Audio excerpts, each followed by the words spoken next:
আমরা ধরে নিয়েছি এলএনজি দিয়ে মিল চালাইতে হবে। সো এবারের বিআরসির মিটিংয়ে আমাদের প্রশ্নের উত্তর হওয়া উচিত আমাদের 500 মিলের চাবি। ওকে ডান, আমরা ফ্যাক্টরি বন্ধ করে দিলাম, এবার আপনারা এবার গ্যাসের প্রাইস 80 টাকা করে দেন, সমস্যা নাই। টেক্সটাইল খাতের সংকটকে আরও ঘনীভূত করেছে স্থলবন্দর দিয়ে ভারত থেকে ডাম্পিং মূল্যে সুতা আমদানি। এমনটাই জানিয়ে এই খাতের ব্যবসায়ীরা বলছেন, গ্যাস বিদ্যুৎ সংকট চরম পর্যায়ে দাঁড়িয়েছে। প্রেশার অ্যাভেলেবেল না থাকার কারণে আমাদের কিন্তু ফ্যাক্টরিগুলো বর্তমানে 50 থেকে 60% ইফিসিয়েন্সি চলছে।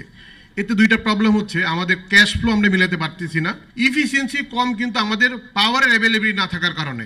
সোমবার রাজধানীর গুলশান ক্লাবে আয়োজিত সংবাদ সম্মেলনে টেক্সটাইল খাতে নানা সমস্যা তুলে ধরে Bangladesh textile mills association BTMA, যেখানে বারবার উঠে আসে জ্বালানি সংকট ও মূল্যবৃদ্ধি আর ডাম্পিং মূল্যে সুতা আমদানির বিরূপ প্রভাবের কথা।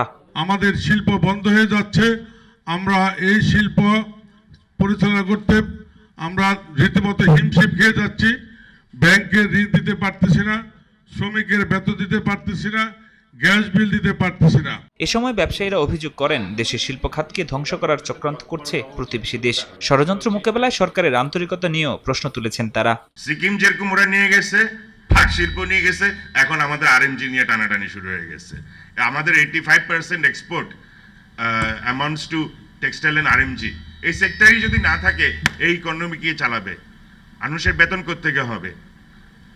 আমরা খুবই চিন্তিত এবং সরকার কি চিন্তা করেন কিনা আমাদের সন্দেহ আছে। এলএনজি নির্ভর না হয়ে প্রাকৃতিক গ্যাস অনুসন্ধানে সরকারের জোরালো পদক্ষেপ আশা করেন ব্যবসায়ীরা। তাহলে আমার ইন্ডাস্ট্রিকে আমি সাপোর্ট না করে। ফরহাদুর রহমান, সময় সংবাদ, ঢাকা।